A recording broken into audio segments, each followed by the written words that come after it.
Let's tune in live into our hot podcast, Imbaula Azishe Imbaula. Hello, everybody. Welcome to Imbaula Queer Podcast. This is episode 3, and it is titled Queerness Being an African. I am Mangwane. My pronouns are she, they, and I have my 2 co-hosts over here. And I'm Sesethu, but you can call me Sarah. My pronouns are she and her. And I'm Zuko, Manundu. You can call me Mzukwana. My pronouns are he and he. Okay, great. So for our season 1 of Imbaula Queer Podcast, we are focusing on the theme of Black queer joy, right? And as much as we are focusing on Black queer joy, there are ways in which our joy gets stolen from us. And I think one of the phrases is what the title of this podcast is, Queerness Being an African.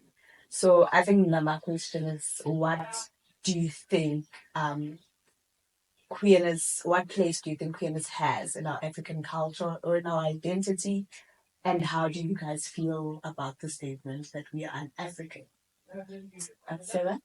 Okay, for me on my side, I don't think we have like a space when it comes to culture. Yeah. Because I always refer to like, you see, when I'll make an example. Yeah. When I have to marry a girlfriend, like I've seen what I'm talking about, where there's like 2 girls getting married to each other, but one has to obey rules. Like whenever we mix culture with queerness, we have to obey whatever our parents think it's okay for us. I'll make an example. There has been like a lot of folks that are getting married, and you would see about like, if you're feminine, you have to be umakoti and wear amadaki and everything. But now if you're masculine, they welcome you actually, and you must look like a man and dress like a man. And I've always asked myself about why can't, if I'm getting married to, if we like getting married, why can't we maybe wear amadaki so too and be at the kitchen? Yeah. Or if we decide we both like, there's studs that are dating, like the stud. So I don't think, like, I always feel like they always expect one of us to look like a man, and one of us has to like, the other one has to look like a feminine figure. Yeah. So I've always asked myself, but like, I don't know how they would like treat like a gay couple. Like, imagine my masculine brother with his masculine partner getting married to each other. Yeah. Like, I don't see them accepting that. And we as queer folks, we always have to like try and maneuver to like Appease the straight. yeah. and I always had a problem with that, but like, I see a lot of queer folks accepting it and doing it. I don't know, maybe it's a pressure of wanting to belong or something. But yeah. Yeah, I mean, we can be loud and proud in our identities. It doesn't mean that the feeling or the need to want to belong goes away. And also, when we grow up, we exist in such a heteronormative or cis heteronormative world. That's how we are socialized. So even us as queer people in lesbian relationships, you often then see people trying to replicate those roles, the feminine and the masculine. And one person must be a man and not one person must be a woman. But I think also then, if we think about the way our cultures have been, how they've developed over time, there's also those that is also placed on us. That's also been placed within our cultures, and not all of it, right? And this is like, maybe it may upset some people. Not everything that we as Africans say is our culture is actually our culture. Some of it is colonial aspects that have been integrated into Black culture or African culture, and all of a sudden now these things come here, and some of those things come from that is the heteronormativity that we see when we express our culture. What about you, Zuko? How do you feel about this statement? Yeah. For me, I feel like as a queer person, I don't have any joy when it comes to my society, because queerness in the past 2 years now, it's been a pandemic that queerness is being a mockery everywhere within politics, within like other countries, passing things that campaigning against queerness. Um, for me, it is difficult to be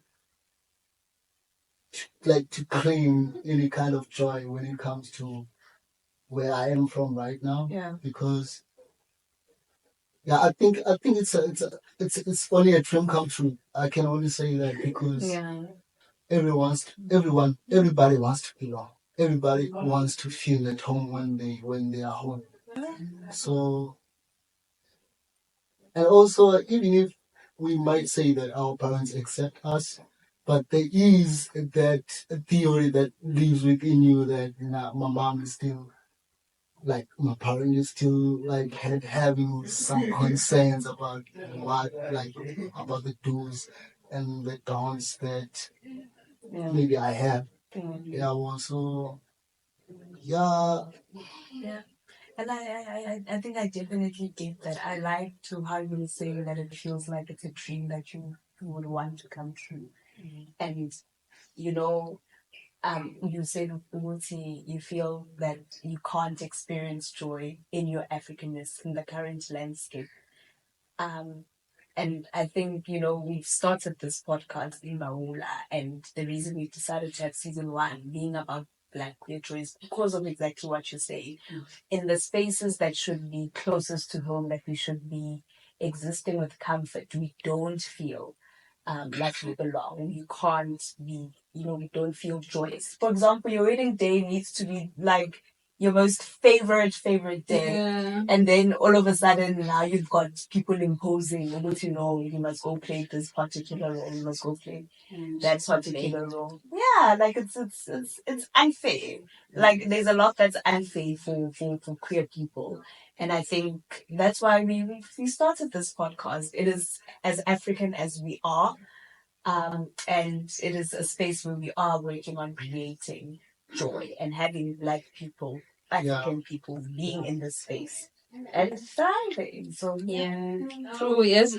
Like while you saying that, I'm sitting here thinking about like during holidays in December, I was at home, and there were ceremonies. There were ceremonies that were being made, So like I didn't feel like I belonged ever, because whenever I'm close to the kitchen, girls would be asking, "But so you really gonna sit here and be with us?" And whenever I'm close to men would be like, "Oh, so you're a man now? You think you're a man now?" Even like old people would make fun of it and be like, "Where do we put you now?" So I was like, I didn't feel like I belong as like a person. Even in my family, there was no space. Yeah. When I'm saying I've been avoiding places like family gatherings because of such things. Because being trans is one of the most challenging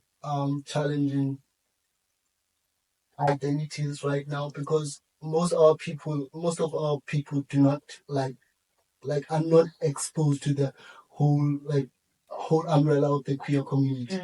They only know about gays, lesbians, and also I wouldn't say about bisexuals, but yeah, they know about bisexuality as well. But they also have that issue of, today I'm trying to mama kind of shopping out. Only they lesbian is all. And ngokumithi yabona zezinye iway ezenza ufumanise uba no abantu aba-understand baqhubeka ntoni yabona like because now everybody, if you are dating a woman, you are a lesbian. That's what they think in their head, in their minds. They don't know that there's other categories that fall under LGBTQI plus community. So yeah, and also Lendo Lendo Tina as trans people. There was a thing was like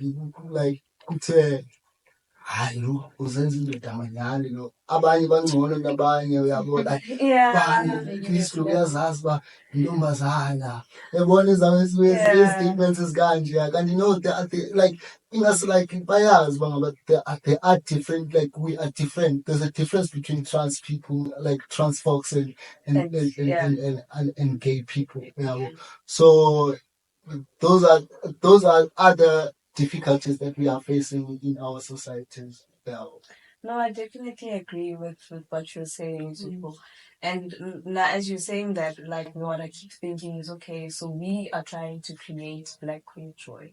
So how do we, think about being African and existing as, African queer people? And, this is one of our future episodes. I think it's the next one. We'll be talking about reclaiming um, queer history, reclaiming our queerness in this context and shifting the narrative of, for example, I was asked about Funani or, at least this person, they know, which is still a woman, etc., etc., etc. But just a little bit, maybe for our closing things, what's something that we can also say, one thing that we imagine if you could change, or shift the narrative when it comes to being queer and un-African? What's the one thing that you would like to see, that dream that you would like to see? One from me and coming from a Black community and understanding the community as a whole.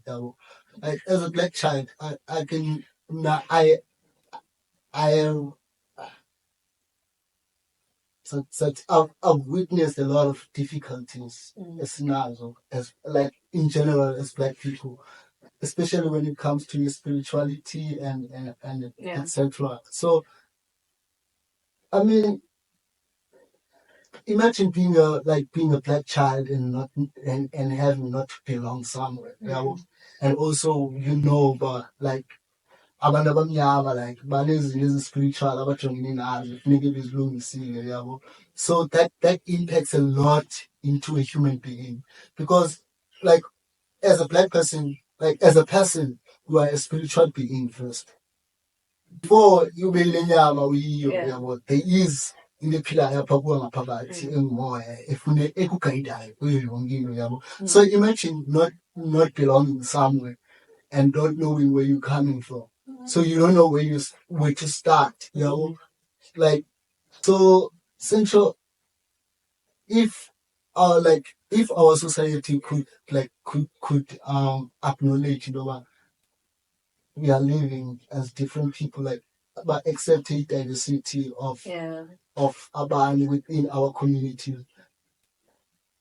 Like, there's a lot that we can accomplish together. Like, we can teach each other, we can learn from each other.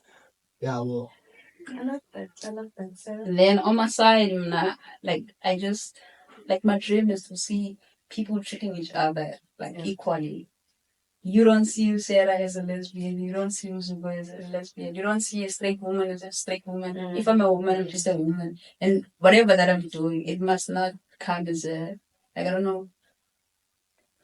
I've never done it as something that's wrong. Yeah, but just live your life and let other people live their lives. And I feel like if we could be like that, then we wouldn't be facing a lot of challenges. Yeah, and I believe that everyone will be happy. Yeah. And I think on my side, it's, we're going to talk about reclaiming our queerness, but that reclamation of queerness is also a reclamation of your own Africanness. So I just want African people to trust their source in a way, to go back to themselves and not adopt morality that is colonially informed. Because then I truly and fully believe that then some of the issues that we face, particularly within the community as a whole, but also in particular for queer people, would not be if we weren't adopting colonially informed narratives. So and let me tell you now, it is very dangerous that our people easily adopt into a colonial colonial culture. Yeah. Because they don't ask, they don't question. Yeah. They just fall into whatever they are being informed of. Because I have a lot of questions that I might ask that might upset a lot of people. Yeah. Yeah, I'm excited to see that happening, and hopefully Imbaula will be a part of creating that dream. And yeah, please do join us in our next episode and hear about how we're going to shift those narratives and how we're going to reclaim our queerness.